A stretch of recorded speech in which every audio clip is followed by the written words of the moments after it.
mold opinion. So we move to our last but not least story for today. You know, in an apparent about face, if you ask me, the militant group Movement for the Emancipation of the Niger Delta, or M.E.N.D, which a while ago vowed to blow up oil installations in the region, has had a rethink as it condemns the persistent feud between Governor Siminialayi Fubara of Rivers State and his predecessor and FCT Minister Nyesom Wike. According to the body, it would not be forced to attack oil installations anymore. Rather, it would safeguard government assets in the overall interest of the region. Spokesman of M.E.N.D, Jomo, has promised to support security operatives in safeguarding crude oil installations from attacks. He condemned threat to oil facilities in the Niger Delta by agitators in the region. Let me also tell you that agitation, you know, the main thing dates back to February 23, 1966, barely 1 month after our first coup. So the issues are still here. Well, but the good news is that this time around, they are telling us that they are going to be protecting oil installations. And so, surprising to you? And that is very good, because interestingly, you wonder why, when there is any problem, the first thing you hear is that we are going to destroy all oil installations, as if you use a country's assets. Yeah, you are hurting the country. Yes, you hurt your country because you want to fight political fights or whatever. You want to make a statement. A statement. So it doesn't make sense, really. And you hurt your system, you hurt the economy, you hurt even yourself. I don't know people who destroy their own things because they want to make a statement. So I was disturbed when I read the news that they were going to be destroying oil installations because of a feud between two politicians that are fighting for things that are personal to themselves. But so now that reason has taken over, that M.E.N.D has come out, I just hope that other agitators in that region will also take note of this and just leave the case of these politicians alone and allow Nigeria to enjoy, without hurting without blowing oil installations. Our economy is struggling. So if you now go ahead to do that, we're not even producing enough. So what will now happen to the economy? So they should please do as they have said. Let them leave the installations alone. Because you know the thing is, when we hear militants say, "Oh, we have stories that some militants issued a threat," people will think it is M.E.N.D. You know, there is M.E.N.D and there is M.E.N.D. When we had that October 1 bombing, President Jonathan then came out to say, no, this was not carried out by M.E.N.D. because he knew that the most powerful people in M.E.N.D at that time, including Tom Polo, Boylof, and the rest of them, were on his side. But there was a renegade who had an axe to grind, who carried out to take advantage. Who carried out that bombing. He organized it, and invariably he was jailed in South Africa. That's Oka. Oka, He was jailed in South Africa because call logs and other pieces of evidence eventually nailed him. You know, and even his brother here was also arrested. And I think he was sentenced to life imprisonment. That's Charles Oka. Oka, So there is M.E.N.D and there is M.E.N.D. But again, I'm sorry. You know, let me inject Isaac Adaka Boro. He started the original M.E.N.D. This one is not. No. This is political. You know that was. Remember what BC said, that they should not be fighting other people's battle. Adaka Boro, we will be hurting Adaka Boro's memory if we bring him into this matter. This one has nothing to do with the kind of agitation that Adaka Boro and Sarawiwa. And Sarawiwa, no. Yeah. Or Ledomite, all of them, those people that we used to reading about. This one, if there are the conflict in Rivers State now is political, 100%. That's it. And the best solution is also a political solution. Otherwise, the judiciary will eventually resolve it for them. I, for one, I do not believe that there's a need to seize the allocation. The court, yes, the court process, if they can be patient with the court process will eventually resolve all of these issues. Yeah. Rather than get a court to say no. That is right the wrongs, the supposed wrongs. Yes, there are wrongs that in the fullness of time, the judiciary will address. Yes. Like the issue of whether it makes sense for 5 people, 3 persons, or to pass 3 persons now to be running an assembly. A whole state. Yes, an assembly, just 3 persons. You know, one is the speaker, being speaker to 2 persons. Initially, they were more than that. The governor took one of them and made him chief of staff. Now, he further depleted their ranks. So, and then, if people came out, announced to the world that, we have defected, the courts will also determine if it was right.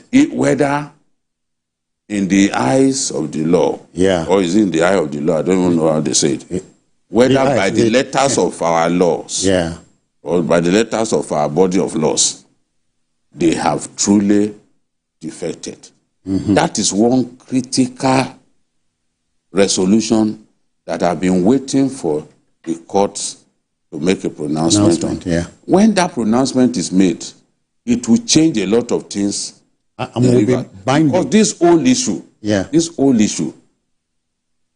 around the budget, around legitimacy, is tied on the fate of those 27 lawmakers. If the court says today, okay, those 27 lawmakers have defected, INEC organized a by-election, we know that the assembly will now, the state will now have its full complement of assembly members. It's absolutely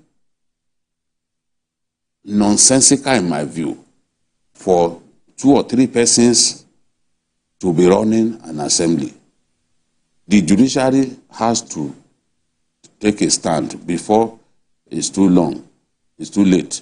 We know that the Supreme Court had ruled in the past and affirmed the number of people who can sit in a house and they will be said to have formed a quorum. And when you form a quorum, that's when you can take big decisions. That's it, binding on the state. Yes, the budget, this is screening of commissioners and all that. You cannot do that with those few members, you know. So there's a lot that needs, and then somebody had asked the question, is it that they don't have leaders in Rivers State?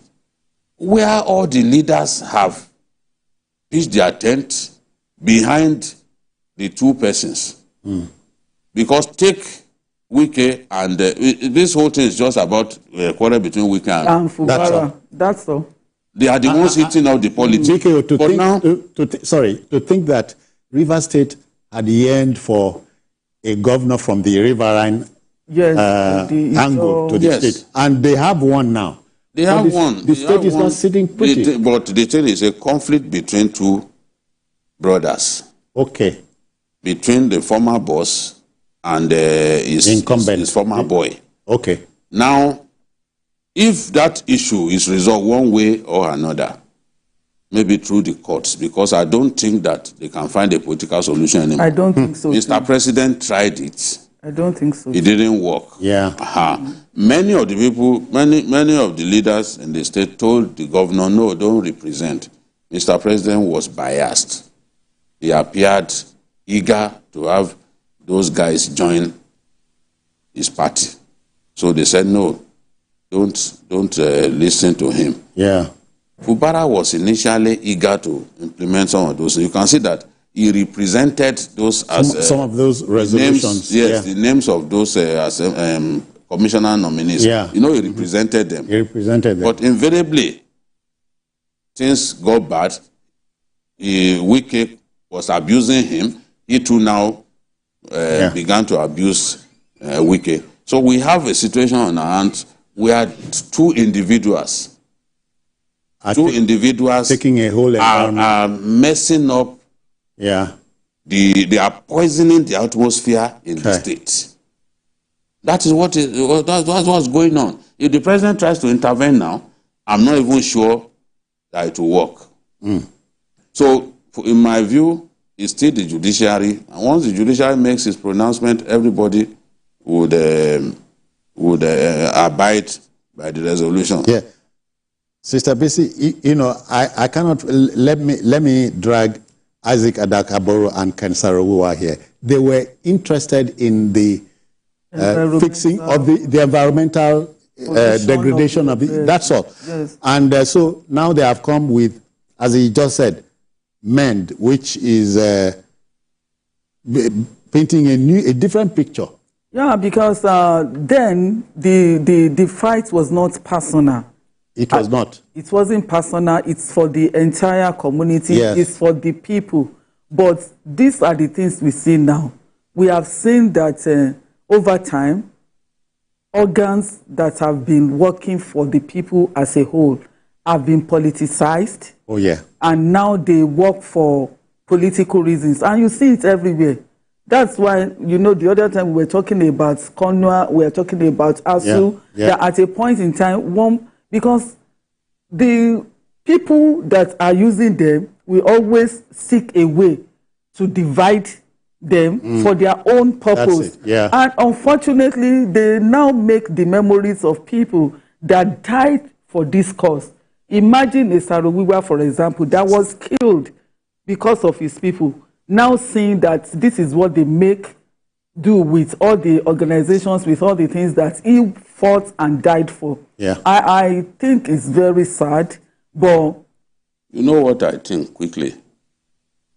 When some militants threatened to bomb rivers, I suspect that M.E.N.D was then told to respond so that they can... You know, because M.E.N.D, yes, so that people can see that, look, this is not a decision that binds all militants. And because we also saw Anasari Dokubo, for example, threatening openly, publicly, brimstone, you know, and daring the military. Yes, so you can see that. So M.E.N.D, at least hearing what M.E.N.D has said now, people can see that, look, this is not a decision that all of us have made. So, and we have the capacity to defend Nigeria's economic assets in the oil-rich region. So they will protect those, and they are calling for peace. You people resolve this issue, but we will not allow anybody those oil installations to be attacked by anybody. And M.E.N.D has that capacity. No one will say that he doesn't know that Tompolo is the biggest of them all at this time. He has the resources, he has men. So if they set out to say, okay, we'll protect these places, you can go to bed assured that those installations will be protected. And I don't think it makes sense for people to be threatening us. Honestly. That you are going to attack oil installations because two brothers who no longer see eye to eye are quarreling amongst themselves. But Biko, today it would have made more sense to me if a group rises up today to say, yeah, you said you were going to clean up Ogoni and its environment. What's happening with that? But rather than that, we are hearing this type of unpalatable stories. People use, you see, I'm not even putting too much accent on this. People use these groups. They'll say, oh, yeah, go and issue that statement. That's just to frighten the opponent. You know? I do not think there's there's so much to this, honestly. These guys, their issue is political. Let's leave it as a political feud. If the leaders can't come together because they've all aligned with this person or that person, So it's difficult for those leaders to now resolve their dispute. Somehow, the judiciary will resolve this dispute. And once it's resolved, we will have peace. That is what, because at the end of the day, you have to abide by the decision of the judiciary. Otherwise, we have anarchy on our hands. So I also think that the matter of a budget, saying they should represent budget, if you look at the time, the year, we are winding up the year already. A fiscal year. Financial year. Financial year. Financial year is gone. Yeah. So which budget is he going to present? Except maybe 2025 budget. Maybe say, well, say, okay, next budget. I think that's what they are. I think that's what they are looking at. And they also think that if they keep quiet now, then next year we follow the same trend. So truly, politics is not an exact science. It's a behavioral science. Yes, it is. Because the behavior... And politicians always don't behave in the right way. Honestly. Because if politicians will behave in the right way, this crisis we have in rivers... Should not have... We will not have it. Yeah. There is so much selfishness, ego is the driving force. I'm bigger than you. I'll teach you a lesson. All right. That is... What is that? That is all right. Going on. Gentlemen, I hear we must pack it all in, but not before thanking Babajide Kolade Otitoju, BKO. I greet you. Thank you.